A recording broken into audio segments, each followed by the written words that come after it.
Hello दोस्तों, स्वागत करता हूं आपके यूट्यूब चैनल करण जी के विद रिवीजन। आज है 17 अप्रैल और बात करते हैं आज के जो भी मोस्ट इम्पॉर्टेंट क्वेश्चंस है जो कि एग्ज़ाम में आपको देखने को मिल सकते हैं, उनके बारे में अपने बात कर रहे हैं। तो सबसे पहले अपने बात करते हैं फर्स्ट क्वेश्चन के बारे में।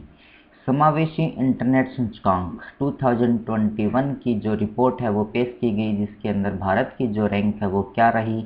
सो इसका राइट आंसर होगा option B, 49th rank India की इसके अंदर रही है। अब यदि अपने बात करते हैं, ये जो इंडेक्स है बेसिकली जारी किया गया है फेसबुक के थ्रू, और जो इकोनॉमिक इंटेलिजेंस यूनिट है EIU के द्वारा ये रिपोर्ट जो है पेश की गई, जिसके अंदर बताया गया कि जो टॉप पोजीशन पे रहा है वो स्वीडन जो कंट्री है वो इसके अंदर रही है। और इसी तरह से अपने बात करते हैं सेकंड नंबर पे जो है USA रहा है। और फिर अपने बात करते हैं लास्ट ईयर जो ये रिपोर्ट पेश की गई थी, जिसके अंदर इंडिया की जो रैंक रही थी वो 46 नंबर की रही थी।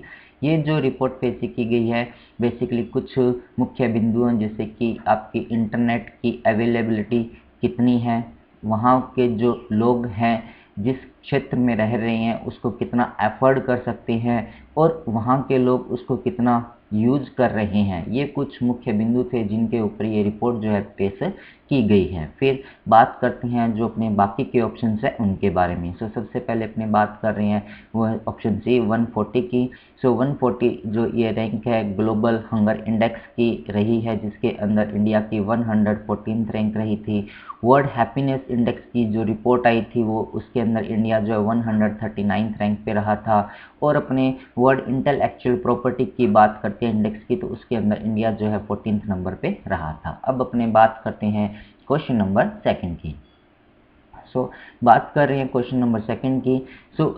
UAE के पहले रोवर का नाम क्या है, जिसे 2020 तक चंद्रमा की जो सतह है उसके ऊपर इसको सेंड किया जाएगा या फिर भेजा जाएगा। इसका जो नाम रखा गया है UAE के द्वारा रशीद नाम इस रोवर को दिया गया है। अब यदि अपने बात करते हैं, ये जो रोवर है UAE के द्वारा जो अपना जापान कंट्री है उसके साथ सहयोग करके अमेरिका के जो फ्लोरिडा है वहाँ से 2020 के अंदर एक जो ल्यूनर है वो चंद्रमा की सतह पर इसको भेजा जाएगा, जो रोवर है उसको भेजा जाएगा। और फिर ये वहाँ पर उसकी जो स्टडी है ल्यूनर की जो सरफेस है, चंद्रमा का जो सरफेस है उसकी स्टडी ये वहाँ पर करेगा। फिर अपने बात कर रहे हैं जो बाकी के ऑप्शंस हैं उनके बारे में, जैसे कि होप की बात करते हैं। तो होप एक मंगल मिशन था UAE का, जो कि 20 जुलाई 2020 के अंदर लॉन्च किया गया था, और फैब 2021 के अंदर ये वहाँ पर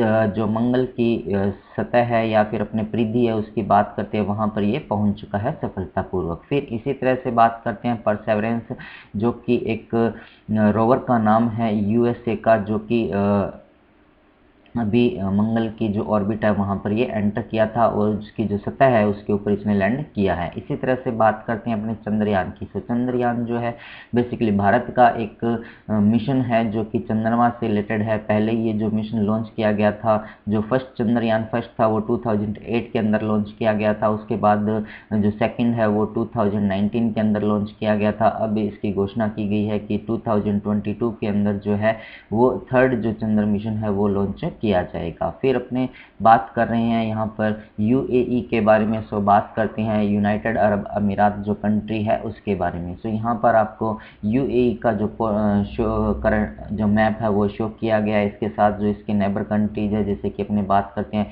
ओमान की बाउंड्री और सऊदी अरबिया की बाउंड्री इसके साथ टच होती है। अब यदि अपने बात करते हैं इसकी जो कैपिटल है वो अबू धाबी के नाम से जानी जाती है, और करेंसी यहाँ पर UAE दिरहम के नाम से जानी जाती है, और प्रेसिडेंट यहाँ के खलीफा बिन जायद अल नहयान जी है। अब आप लोग मुझे एक क्वेश्चन का आंसर कमेंट्स के अंदर बताएंगे कि अभी कुछ समय पहले भारतीय मूल के किस व्यापारी को अबू धाबी जो है उसका जो सर्वश्रेष्ठ सिविलियन अवार्ड है वो प्रोवाइड करवाया गया है, उसका नाम आप लोग मुझे कमेंट्स के अंदर बताएंगे। अब अपने बात करते हैं यूएई की करंट न्यूज़ के बारे में। सो पहला क्वेश्चन तो आपका यही हुआ कि आप उनका नाम बताएंगे। दूसरा, यदि अपने बात करते हैं कि यूएई की पहली महिला एस्ट्रोनॉट जो बनी है, उनका नाम जो है नूरा अल मतुरिशी नाम से है। इसी तरह से जो मंगल मिशन था यहाँ का होप, उसको हैंडल जो किया था वो शारा अल अमीरी नाम से एक वुमन थी, उसके द्वारा इसको हैंडल किया गया था। इसी तरह से यदि अपने बात करते हैं, जो बराक न्यूक्लियर पावर प्लांट है वो भी यहीं पर प्रेजेंट है। और अबू धाबी को जो सर्वश्रेष्ठ टूरिज्म स्पोर्ट्स डेस्टिनेशन है वो घोषित किया गया था।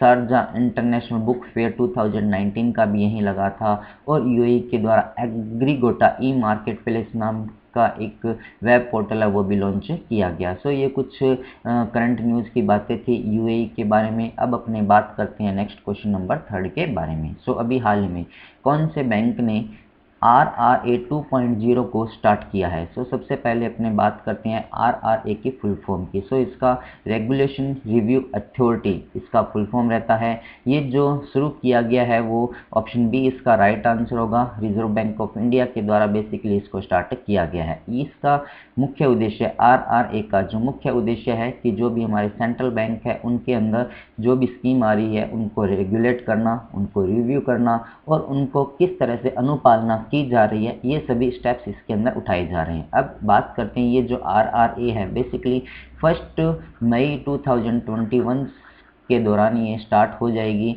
और ये जो कमेटी बनाई गई है इसका जो मुख्य उद्देश्य है या फिर मुख्य पर्सन है, जो हेड जिनको अपन कह रहे हैं, वो अपने डिप्टी गवर्नर है आरबीआई के मनोज राव जी है, एम राव, वो इनको सिलेक्ट किया गया है। फिर यदि अपने बात करते हैं इससे पहले भी RRA जो है 1.0 भी आई थी, जो कि अप्रैल 1999 के अंदर ये आई थी। फिर अपने बात करते हैं जो बाकी के ऑप्शंस हैं उनके बारे में। जैसे कि पंजाब नेशनल बैंक के बारे में बात करते हैं तो अभी इनके द्वारा पंजाब नेशनल बैंक के द्वारा PNB @easy एक कैंपेन स्टार्ट किया गया था जिसके तहत पूरे बैंक को डिजिटल बनाया गया है। इसी तरह से HDFC बैंक की बात करते हैं तो जो अपने डिजिटल फ्रॉड होते हैं उनको कम करने या उनको रोकने के लिए मुंह बंद रखो अभियान जो है इस बैंक के द्वारा स्टार्ट किया गया। और स्टेट बैंक ऑफ इंडिया की बात करते हैं तो यहाँ के जो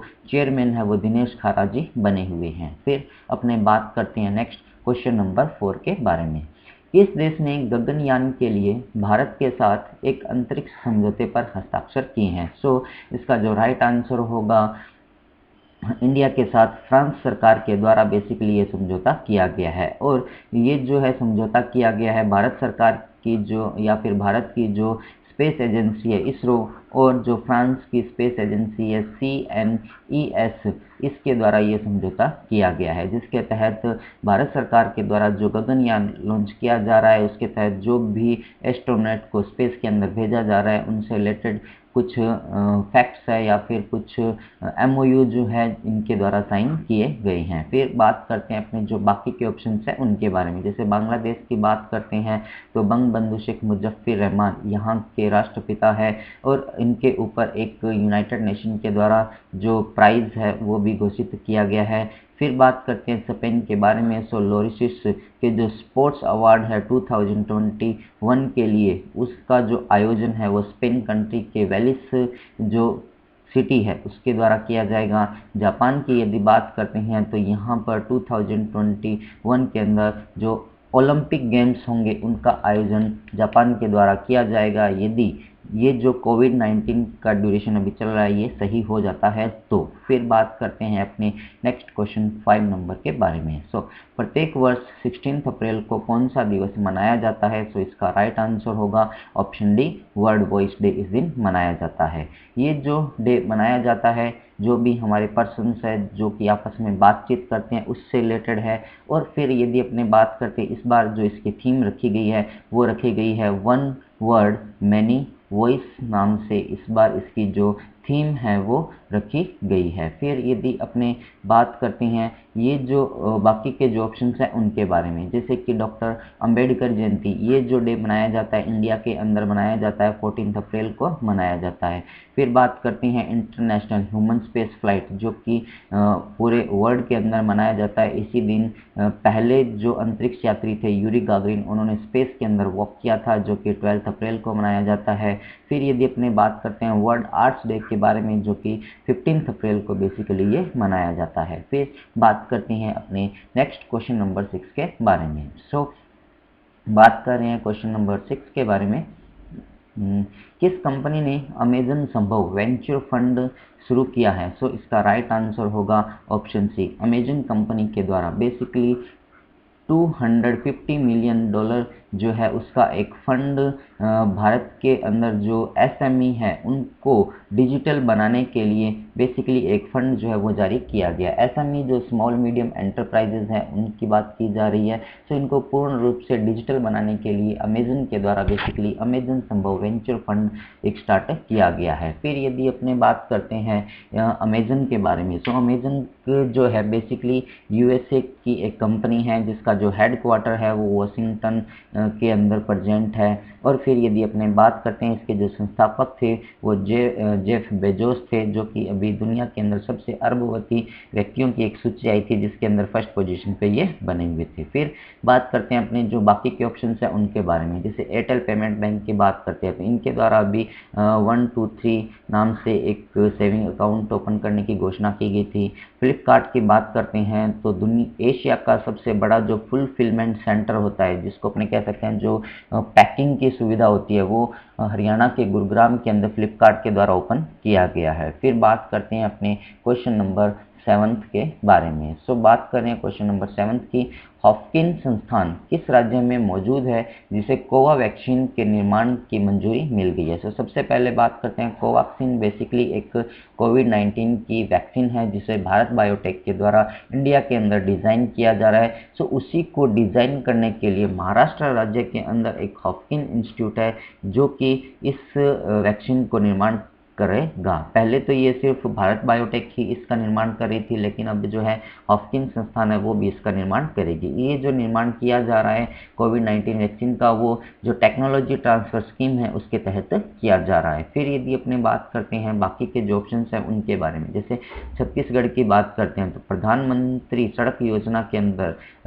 जिले अपने जो राज्य की बात करते हैं तो उनमें सर्वश्रेष्ठ छत्तीसगढ़ रहा है। और यदि अपने डिस्ट्रिक्ट की बात करते हैं तो जम्मू एंड कश्मीर का जो उधमपुर डिस्ट्रिक्ट है वो इसके अंदर फर्स्ट पोजीशन पे रहा है। फिर अपने बात करते हैं कर्नाटका के बारे में। जो ईजी ऑफ डूइंग बिजनेस की रिपोर्ट आई थी जिसके अंदर कर्नाटका की बेंगलुरु जो है वो फर्स्ट पोजीशन पे रही थी। फिर अपने बात करते हैं उत्तर प्रदेश के बारे में। उत्तर प्रदेश राज्य के मुख्यमंत्री के द्वारा अभी हाल ही में केला महोत्सव जो है उसका आयोजन किया गया था, और इसी के साथ साथ जो काला नमक चावल जो है उसका उद्घाटन भी यहाँ पर मुख्यमंत्री योगी आदित्यनाथ जी के द्वारा किया गया था। और अभी ये रिपोर्ट भी आई थी कि उत्तर प्रदेश के जो मुख्यमंत्री योगी आदित्यनाथ जी है वो कोविड पॉजिटिव पाए गए हैं। फिर अपने बात करते हैं नेक्स्ट क्वेश्चन के बारे में। Believe what life and cricketer taught me पुस्तक किस क्रिकेटर से संबंधित है? इसका राइट आंसर होगा सुरेश रैना, जो कि एक पूर्व क्रिकेटर थे, उनके ऊपर ये पुस्तक लिखी गई है। अब यदि अपने बात करते हैं बाकी के जो ऑप्शंस हैं उनके बारे में, जैसे क्रिस गेल की बात करते हैं तो आईपीएल के अंदर 350 सिक्सेस लगाने वाले ये पहले पर्सन बन गए हैं। फिर बात करते हैं ये जो उनकी आत्मकथा है सुरेश रैना की, ये जो भारत सुदर्शन जो है इसके को ऑथर हैं। फिर बात करते हैं बेन स्टोक्स की। Wisden cricketer of the year continuously second वर्ष के लिए बेन स्टोक्स को प्रोवाइड करवाया गया है। फिर अपने बात कर रहे हैं यहाँ पर सुरेश रैना की। सुरेश रैना के बारे में कुछ फैक्ट्स अपने जानते हैं, जैसे कि लास्ट ईयर इन्होंने महेंद्र सिंह धोनी के साथ में क्रिकेट के जितने भी प्रारूप होते हैं, जैसे कि टेस्ट हुआ, T20 हुआ, ओडीआई हुआ, इन सभी से संन्यास ले लिया।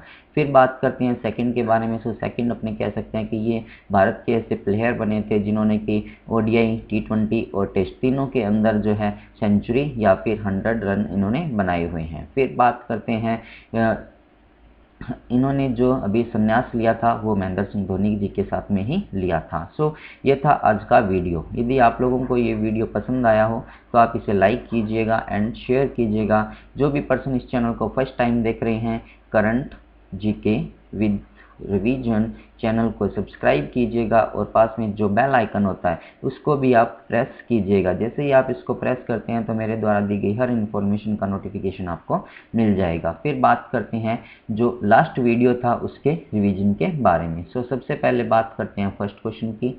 हाल ही में 2021 रायसीना डायलॉग का जो उद्घाटन किया गया वो नरेंद्र मोदी जी के द्वारा किया गया। रायसीना डायलॉग जो होता है बेसिकली डिफरेंट कंट्रीज़ को मिलाकर जो मीटिंग्स होती है वो यहाँ पर की जाती है। फिर बात करते हैं फाइनेंशियल फर्म्स के लिए जलवायु परिवर्तन कानून बनाने वाला दुनिया का पहला देश जो है वो न्यूजीलैंड बना था। इसी तरह से अपने बात करते हैं 2010 के दशक के लिए Wisden cricketer of the decade जो है बेसिकली विराट कोहली को चुना गया, जो कि 2000 का जो डिकेड है उसके लिए इनको चुना गया। फिर इससे पहले जो है 1990 के दौरान जो है सचिन तेंदुलकर को चुना गया था और 1980 का जो डिकेड था वो कपिल देव को चुना था। इस तरह से जो है ये अपने विराट कोहली जो थर्ड ऐसे पर्सन बने हैं जिनको कि वनडे क्रिकेटर के लिए विजडन क्रिकेटर चुना गया है। फिर बात करते हैं 22वां लॉरिस विश्व खेल पुरस्कार जो है वो स्पेन कंट्री के अंदर इसका आयोजन किया जाएगा। 15 अप्रैल को वर्ल्ड आर्ट्स डे अपने मनाते हैं। एलिसिता का जो ब्रांड एम्बेसडर है वो सुरेश रैना को भी बनाया गया। इंडिया की जो जीडीपी है वर्ष 2022 के लिए 13.5% रहने का जो अनुमान लगाया गया जापान की एक रेटिंग एजेंसी नोमोरा के द्वारा लगाया गया है। फिर बात करते हैं संजय बारूद जी के द्वारा एक पुस्तक लिखी गई है India power allied class and culture revolution, और इनसे पहले इन संजय बारूद जी के द्वारा एन एक्सीडेंटल प्राइम मिनिस्टर नाम से एक पुस्तक लिखी गई थी। ये था आज का वीडियो। यदि आप लोगों को पसंद आया हो तो आप इसे लाइक कीजिएगा एंड शेयर जरूर कीजिएगा। शेयर आप यदि करते हो तो आपके जो भी व्हाट्सएप ग्रुप्स है, आपके जो भी स्टडी ग्रुप्स है उनके अंदर आप इनको शेयर जरूर कीजिए। क्वेश्चन एंड आंसर, आज के जो भी क्वेश्चन है उनके आंसर आपको यहाँ पर प्रोवाइड करवाए गए हैं। फोटो ऑफ द कैंडिडेट, आपकी फ़ोटो यहाँ पर लग सकती है यदि आप लोग मुझे आज के क्वेश्चन का आंसर कमेंट्स के अंदर बताते हैं। At the last, thank you very much. ये था आज का वीडियो। Thank you.